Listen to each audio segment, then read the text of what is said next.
रमज़ान भी शुरू हो रहे हैं, दूसरी तरफ बच्चों का आज पहला पेपर था यूपी बोर्ड का, क्या संदेश देना चाहेंगे? देखिए, सबसे पहले तो मैं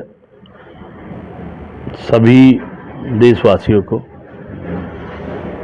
मेरी हाथ जोड़कर राम राम, मुस्लिम भाइयों को प्यार भरा सलाम वालेकुम।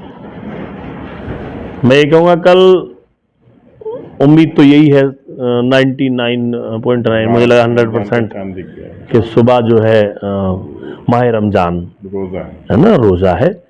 और हम उस परवरदिगार से, खुदा से इंतज़ार करेंगे कि सभी के रमज़ान बहुत अच्छी तरह, और वो परवरदिगार, वो खुदा सबके रमज़ान कबूल करें।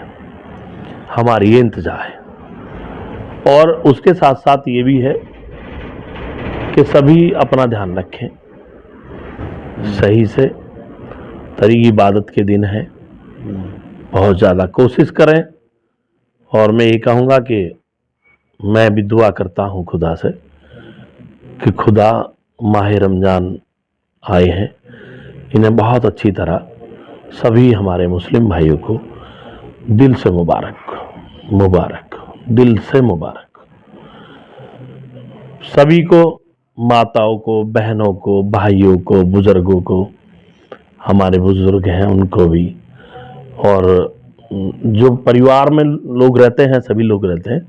हमारे बुज़ुर्ग अगर टाइम से ना उठें तो हमारे नौजवान साथी उनका ध्यान रखें, उन्हें टाइम से उठाकर मतलब सुबह सहरी में जब अहले फजर होता है, उसके बाद सहरी होती है, तो सहरी में ध्यान रखें, सहरी छूट ना जाए, क्योंकि एक मतलब जिम्मेदारी भी होती है और परिवार में अच्छा लगता है, सभी लोगों को अच्छा लगता है। ये भाई रमज़ान है, हम भी व्रत रखते हैं, और जब हम व्रत रखते हैं तो हमारे भी परिवार के लोग बैठते हैं साथ में, हम सो ना जाए, आधी रात तक का व्रत होता है, तो वो लोग जगाते रहते हैं, कुछ ना कुछ करते रहते हैं, कीर्तन वगैरह करते रहते हैं। ऐसे ही मैं सबसे अपील करता हूँ कि भाई मुस्लिम भाइयों, आप सबसे मेरी अपील है कि आप भी अपने बुजुर्गों का इतना ध्यान रखें कि किसी का, क्योंकि वो बहुत चाहते हैं कि वो रमज़ान रखें, बुजुर्ग लोग ज़्यादा चाहते हैं। नौजवानों की जिम्मेदारी बनती है, क्योंकि ये महीना इबादत का है, और आप इसमें जितना भी सवाब कमा सकते हैं उतना कमा लें। खुदा का ये माह रमज़ान है और ये रखना चाहिए। हम तो यही कहेंगे, सब जो भी जिस धर्म में पैदा हुआ है उसे अपने कर्तव्य पे ठीक रहना चाहिए। यूपी बोर्ड में अब एग्ज़ाम शुरू हो गए। आज एग्ज़ाम था, सुबह हाई स्कूल का पहली मीटिंग में एग्ज़ाम था, सेकंड मीटिंग में मुझे लग रहा है इंटर का एग्ज़ाम था। लेकिन मैं ये कहूँगा, मेरी अपील है पूरे सभी से, जहाँ तक बच्चे शिक्षा के विभाग से, शिक्षा के स्तर में, मैं अभिभावकों से ज़्यादा मेरी अपील है, वो क्या है, वो ये है कि जो भी जिम्मेदार साथी जिनके बच्चे एग्ज़ाम देने जा रहे हैं, मैं हाथ जोड़ के कहना चाहता हूं, अपने बच्चों के साथ जाएं। वो इसलिए कि बच्चे मोटरसाइकिल लेके जाते हैं, और बच्चे तो बच्चे ही होते हैं।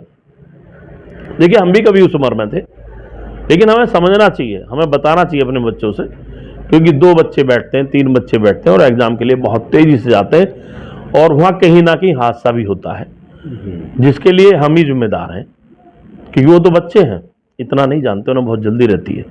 इसलिए मैं बच्चों के परिवार वालों से मेरी अपील है कि वो बच्चों के साथ जाने की कोशिश करें, और मेरा बच्चों से भी निवेदन है कि वो पढ़ाई करें, अच्छे से पढ़ाई करें, जिससे एग्ज़ाम बढ़िया हो और उन्हें आगे आने में कोई दिक्कत ना हो। इसलिए मैं डॉक्टर मनोज अंधाना उस प्रभु से, परमात्मा से, खुदा से प्रार्थना करता हूं, इंतजार करता हूं कि बच्चे सही सलामत एग्जाम देने के लिए जाए, और एग्जाम देने के बाद भी, क्योंकि उनकी माँ उनका घर इंतजार करती है, भाई इंतजार करता है, उनकी बहनें इंतजार करती हैं, उनके पापा इंतजार करते हैं। और पापा को तो मैं ये कहूँगा, जो भी हैं वो ज़्यादा ज़रूरी है कि बच्चों के साथ जाएं, जिम्मेदारी समझें। क्योंकि देखिए, एक छोटी सी गलती पे अगर जरा सा भी हादसा हो गया और किसी बच्चे को कुछ होता है, तो जिंदगी भर मां खत्म हो जाती है, उसकी बहनें जिंदगी भर रोती हैं, उसके भाई परेशान हो जाते हैं। इसे मेरा कहने का मतलब यह है कि इस पे बहुत ज्यादा ध्यान दें और बहुत ज्यादा ध्यान देकर अपने बच्चों के साथ एग्जाम दिलाने साथ जाएं। और मेरी बच्चों से अपील है, वहां शिक्षक रहते हैं, उनसे बदतमीजी ना करें, अपना ध्यान रखें। और सभी पूरी कॉपी, मैं कहना चाहता हूं प्यारे बच्चों, बोर्ड के एग्जाम में आप कॉपी पे कट ना लगाएं। बोर्ड के एग्जाम में किसी भी कॉपी पे आप कट ना लगाएं। और उसमें एक बात का बहुत ज्यादा ध्यान रखें कि आप लिख के जरूर आए। जो भी वहां आपके सामने क्वेश्चंस आते हैं उनके आंसर में उनसे लगभग बहुत सारी चीजें होती हैं, उसमें लिख के जरूर आए। अपने दिमाग का इस्तेमाल करें, क्योंकि अब तो अध्यापक बहुत कुछ पढ़ाते हैं, बहुत मेहनत करते हैं। अगर बच्चे वाकई में मेहनत करें, जो बच्चे मेहनत करते हैं वो आगे बढ़ते हैं। और बहुत सारे बच्चों ने नाम किया है, आगे बढ़ने का नाम किया है। और अगर अच्छे पढ़ेंगे, अच्छे नंबर लाएंगे तो उन्हें सम्मानित भी किया जाता है।